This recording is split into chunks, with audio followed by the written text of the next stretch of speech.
to the Wild Wild West. I'm Phoebe Annie Moses, alias Annie Oakley. I changed my name for a stage name. My paternal grandmother's name had Oakley in it. Also, when Frank and I got married, we got married in Oakley, Ohio. So Annie Oakley has stuck with me ever since. I'd like to tell you about my life.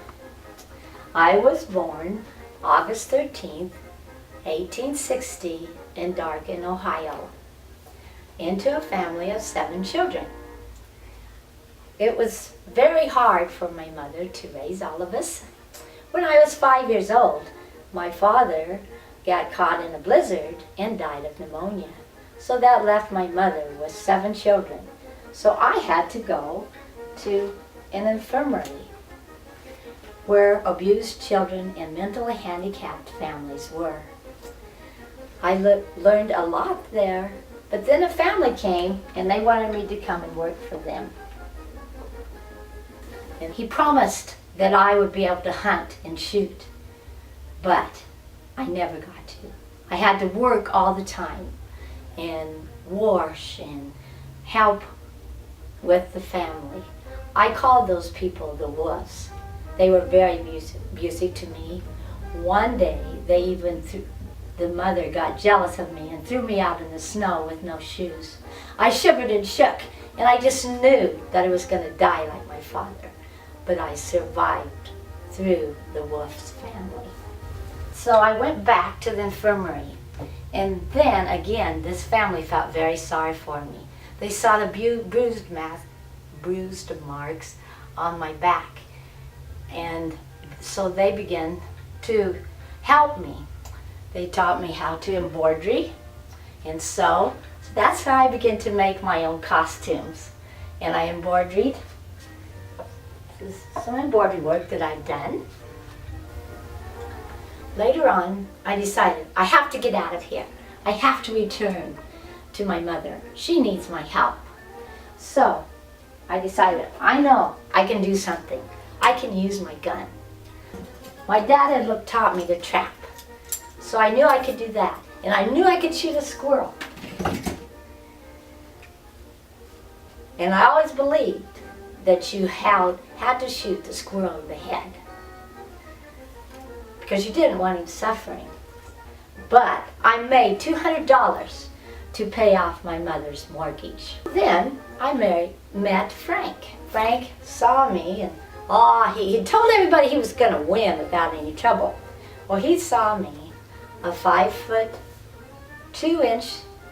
girl that only weighed 110 pounds. He says, I got this one. Just you watch.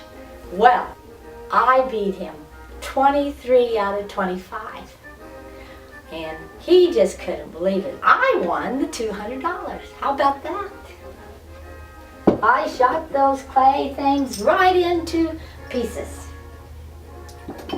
Then we shot glass bottles. And I shot 4,250 out of 5,000 and won many contests. When we joined the Wild West show, it was the most awarding thing that ever happened to me. They accepted me as a woman into a show of men, which doesn't happen. It's almost impossible, but it happened to me. And they accepted me for the person that I am, honored me and respected me. And Sitting Bull was there also. He wanted me to meet him. He offered me $65 if I would come and meet him. And I said, no, I really don't want to meet you. Well, anyway, he just kept insisting. So finally, I went and met him, and he became a very good friend. Also, I had a tent at the Wild West show, which looked very much like this. It first had a hammock in it that Frank and I slept in. Then Buffalo Bill got us cots. It's a good thing I was small, because my clothes would lay flat in my trunk. without getting wrinkled. I also had a dog named Dave. And Dave was a Red Cross dog because people would give money in a handkerchief.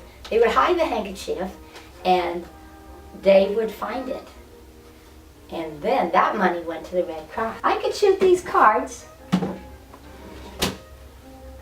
from 90 feet away, right in half. And you know why I shot them in half? Because I didn't want people reselling them. And that's what they would do. They would take these cards. If I didn't get them shot up, I could shoot them right-handed, left-handed, upside down. Buffalo Bill taught me how to ride a horse. My dad taught me how to shoot so I could provide food for my mother's family. But Buffalo Bill taught me how to ride a horse.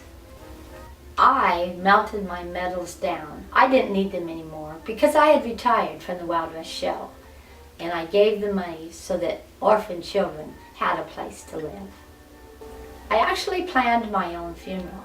I wanted a woman to do it rather than a man. And I picked that lady out and I told her exactly what I wanted.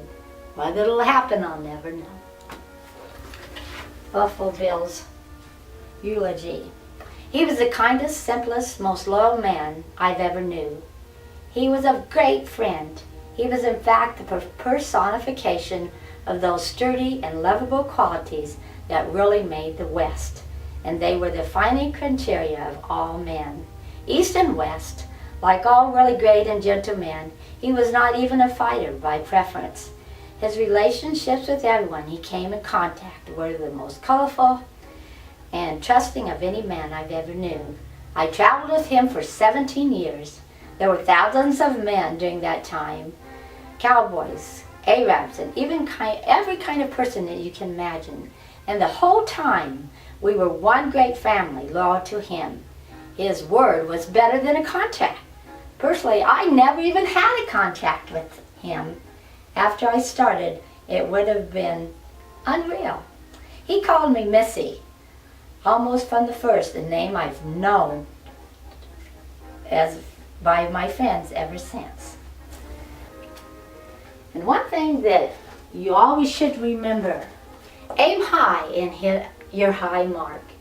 You can hit it. No, maybe not the first time, not the second, not the third, but keep aiming and shooting, and practice will make you perfect, and you will hit the bullseye of success.